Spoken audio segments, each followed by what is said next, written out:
Assalamualaikum warahmatullahi wabarakatuh.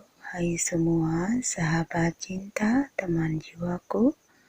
Apa kabar kalian? Semoga selalu baik-baik saja dan suasana hatinya senantiasa berbahagia.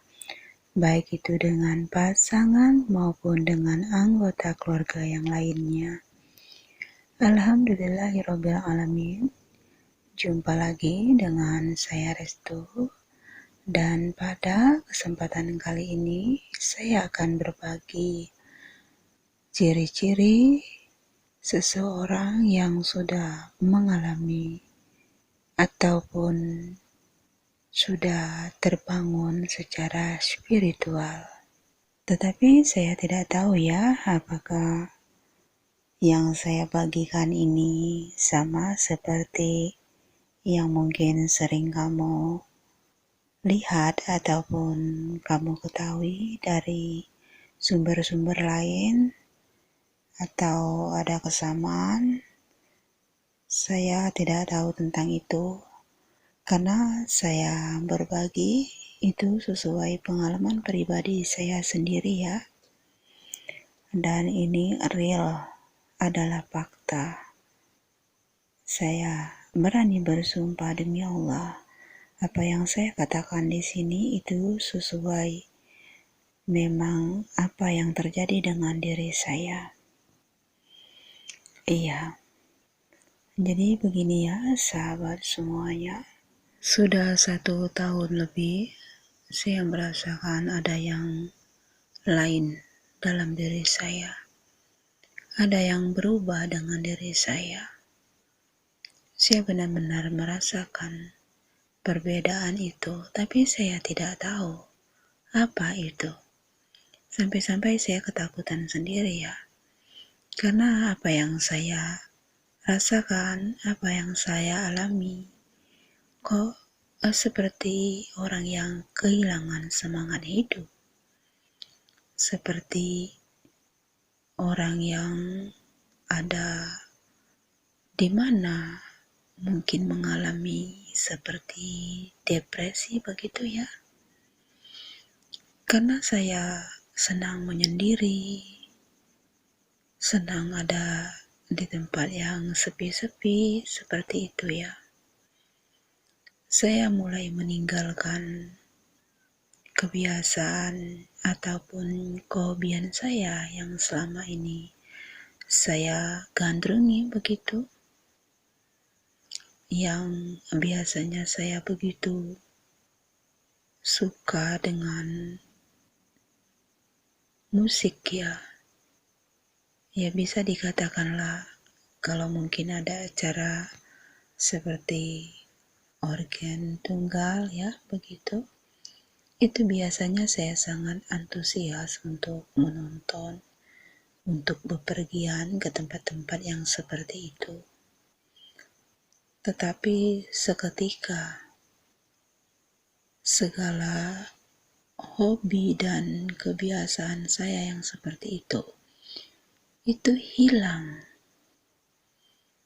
Ya, saya sih sempat berpikir mungkin dengan seiring bertambahnya usia, begitu ya saya berpikir. Tapi kalau melihat orang-orang lain, banyak kok yang lebih tua lah ya dibanding saya. Itu ternyata masih hobi begitu ya, masih bepergian ke tempat seperti itu. Iya. Terus ada lagi yang aneh dengan diri saya. Saya tuh biasanya hobi sekali menonton televisi.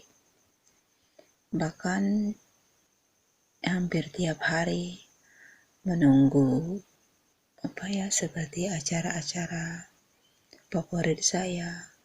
Mungkin seperti sinetron atau berita-berita selebriti gitu ya. Nah, itu pun hilang dari dalam diri saya. Saya tidak tertarik lagi dengan televisi. Ya, saya sempat merasa ada apa dengan diri saya. Dan entah kenapa, saya itu merasa tidak suka ada di tempat keramaian banyak orang. Mungkin kalau sebagian orang sendiri itu jenuh ya, membosankan. Tapi entah kenapa saya sangat menikmati kesendirian itu. Saya menghabiskan waktu di rumah itu dengan cuma berpikir, melamun. Iya, makanya saya sempat bingung ataupun juga takut ya apa yang terjadi dengan diri saya. Kok seperti ya bisa dibilanglah hampir sama dengan orang depresi ya. Ya itu kan seperti kehilangan semangat hidup, seperti tidak ada gairah di dalam hidup. Iya, dan saya juga mengalami sering sakit kepala yang sangat terlalu, yang tidak pernah saya rasakan sebelumnya selama hidup saya. Itu pun membuat saya sangat takut.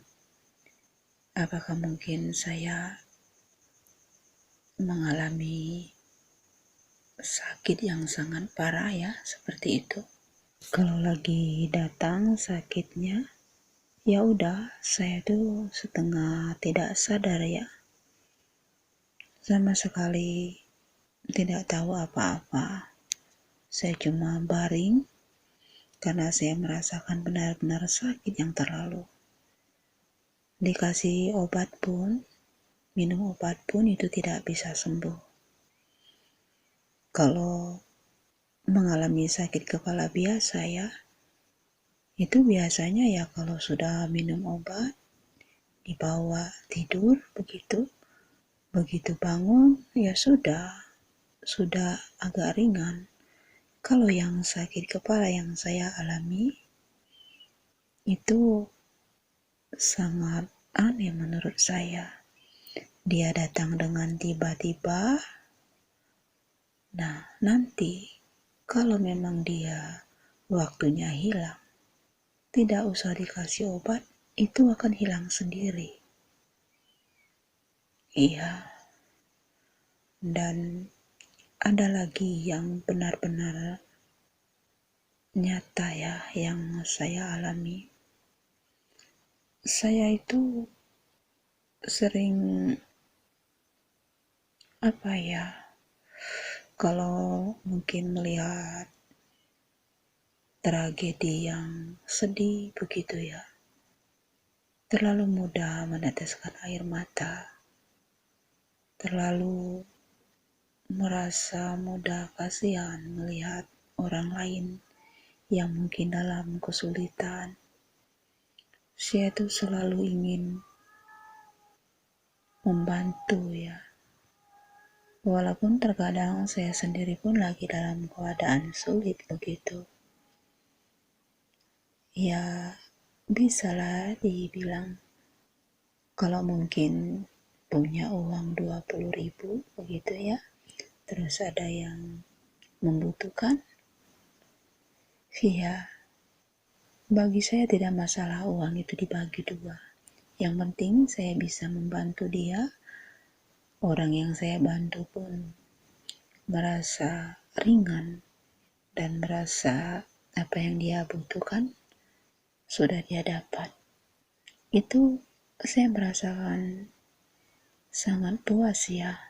Ada lagi yang berbeda dengan diri saya, tapi perbedaan yang ini menurut saya sangat positif ya, bahwa saya merasakan punya kesabaran yang mungkin di atas rata-rata yang orang lain miliki ya, seperti itu. Iya, itu saya merasa aneh juga dengan diri saya. Ketika mungkin ada orang yang berbuat kurang baik dengan diri saya tidak ada niatan sama sekali untuk membalasnya. Atau mungkin ada orang yang menjelek-jelekan saya ya, apakah itu di belakang saya ataupun memang sempat terdengar dari telinga saya, itu pun saya tidak terpancing emosi ataupun ingin menyerang balik orang itu, sama sekali tidak. Intinya saya merasa menjalani hidup benar-benar dengan ikhlas. Iya, itu yang saya rasakan. Barulah setelah bulan November tahun 2020 kemarin, entah kenapa saya merasa mendapat jawaban dari apa yang sudah saya alami. Saya seperti dibimbing oleh semesta ya. Entah itu dari mana asalnya, dari mana sumbernya, begitu ya. Tiba-tiba saya terpikir untuk mencari tahu tentang apa yang terjadi dengan diri saya. Dan disitulah ternyata apa yang saya alami, apa yang saya rasakan, sempat saya baca dengan jelas. Karena kebetulan saya mencarinya di Google ya. Karena saya takut apa yang terjadi dengan diri saya. Dan ternyata di situ disebutkan seperti yang sudah saya alami adalah orang yang mulai terbangun secara spiritual. Nah, sejak itulah perlahan sedikit demi sedikit rasa kekhawatiran saya tentang diri saya itu mulai hilang. Iya, dan kemudian ada lagi yang saya rasakan lebih aneh ya. Saya kok sempat melihat sekelebat bayangan makhluk astral begitu ya. Ini benar-benar nyata loh.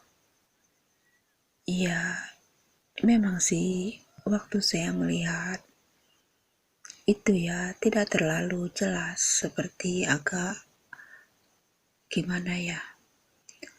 Ya tapi ya saya benar-benar melihat. Terus ada lagi yang menurut saya lebih aneh, atau mungkin ya bisa dibilang gimana ya, unik begitu ya mungkin. Karena saya itu sering sekali melihat angka-angka kembar, baik itu di ponsel saya maupun ketika saya berjalan kemana gitu ya, itu sering melihat angka kembar. Atau mungkin saya buka Facebook, terus di sana saya melihat ya itu kan ada ya yang menyukai atau yang komentar gitu ya. Itu pernah loh yang menyukai 22, komentar 22. Iya, itu kan angka kembar. Terus ada lagi yang lebih wow menurut saya ya. Saya kan melihat ponsel karena saya pengen tahu ini jam berapa. Itu di ponsel saya benar-benar jelas. Baterai HP saya 11%. Pada waktu itu jam menunjukkan pukul 11 dan lewat 11 menit dan 11 detik. Iya, saya benar-benar sangat ajaib begitu ya. Nah, ternyata begitu saya cari tahu juga, ada apa dengan saya kok sering melihat angka-angka kembar? Ternyata itu ya ada kaitannya juga dengan orang yang sudah terbangun secara spiritual ataupun awakening. Iya, bukan sedikit saya melihat angka kembar itu. Bahkan kadang-kadang dalam satu hari itu bisa 5 kali ya. Ya angkanya sih berbeda-beda. Mungkin ya 555 atau 22 atau 1111 atau 0202. Kalau misal 51, 15 itu juga termasuk angka kembar. Itu sering sekali saya lihat. Dan sekarang saya sudah mendapat jawaban dari apa yang saya alami dan dari apa yang saya rasakan. Dan sebab itu juga di sini saya bisa berbagi pada kalian semua. Barangkali ada yang mengalami seperti yang saya alami ya. Itu kalian jangan takut. Kalau ciri-cirinya seperti itu, bisa dibilang kamu akan mengalami atau sudah mengalami terbangunnya spiritual. Karena kalau yang belum mengetahui apa yang terjadi yang disebutkan tanda-tanda seperti yang saya alami ya, itu pasti sempat merasa takut sih. Karena bisa dibilang apa ya, perubahan dalam diri itu terlalu drastis dari sebelumnya. Dan mungkin orang yang melihat kita juga ada yang menilai dengan pikiran negatif, ya seperti itu. Mungkin itu saja dulu pembahasan dari saya kali ini. Itu saja dulu yang saya bagikan. Ya kalau mau diceritakan semuanya, ya tidak cukup 1 hari ya barangkali. Yang saya ceritakan itu adalah yang inti-intinya saja. Ya seperti itulah tanda-tanda orang ataupun kamu bila sudah mulai terbangun secara spiritual. Semoga ini bermanfaat. Dan sekali lagi, saya berani bersumpah bahwa apa yang saya bagikan di sini itu benar-benar pengalaman pribadi saya, real, yang saya alami. Dan saya merasakan bahwa saya menyadari akan hal ini mulai dari bulan November tahun 2020 yang lalu. Iya. Itu saja dulu. Lebih dan kurangnya saya mohon maaf. Dan ya, jangan lupa subscribe dong. Biar saya lebih semangat lagi untuk mengembangkan channel ini. Wabillahi taufiq wal hidayah. Wassalamualaikum warahmatullahi wabarakatuh.